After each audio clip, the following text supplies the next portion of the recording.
my goal with the monitors was just to have as much screen space as possible, so I do not need to tap between windows. That's my goal always. So if I find myself tapping a lot between windows to be able to see information, then that's wrong, I think. I should optimize that. Obviously, while I'm streaming, I can't really do it any other way, right? Because the window needs to be exactly at the position where I'm streaming, so here in the middle. So then I need to tap again, right? But in general, I want to be able to just look over to the side, see the console if there are errors. I want to be able to look on the top, maybe my to-do list. I want to be able to see, in this case, my music list, so I don't need to tap into that window. I can just see what's the next song and then press 3 times or something. And the same for the building process. If that is being triggered, I just want to be able to let that run. And if something happens, I get an error up here, but I can still program while this is running. And then for the stream, the same, right? Mostly, if I'm not streaming myself, I would be having a YouTube stream here or watching Twitch or whatever. So that's my goal with the setup mostly. The top one I actually would not need if I, one, did not stream, then I don't need that space because I have that monitor for free then. And I only need it if I have multiple servers running at the same time. So this one is the testing server I am currently debugging on. Then we have the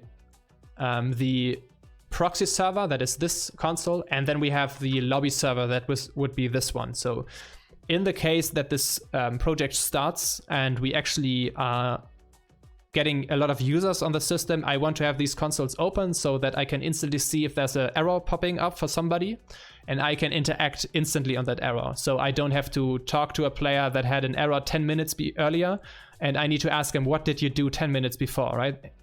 The player will not remember. But if I get to him within like 10 seconds and, right, what did you just do? How did you get that, right?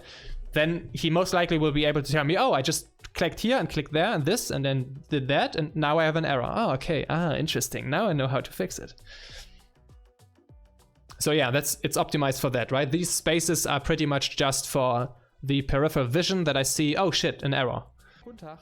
Yeah, and then you can see this part in the middle on stream. And then here, for example, is my WinSCP connection that I can easily upload files. Here are my local files so that if I save something in Paint, I can just move them down manually for stuff that I still need to do manually. For compiling, for example, I have my hotkeys here that I can just say, please compile everything, upload everything, reboot all the servers, right? Even in that case, I do not need to switch between windows. I do not need to drag a file or something. All of that just works with a couple of hotkeys.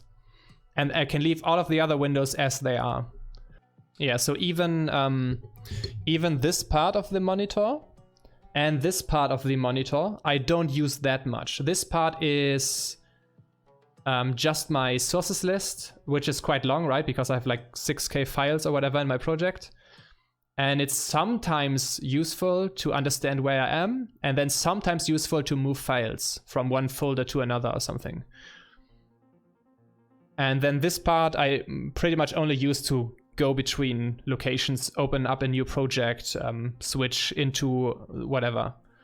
But the main focus is this part where I'm programming, and then this part for the errors. I can see all the errors in the console and the debugging always down here. This part you can't see, right?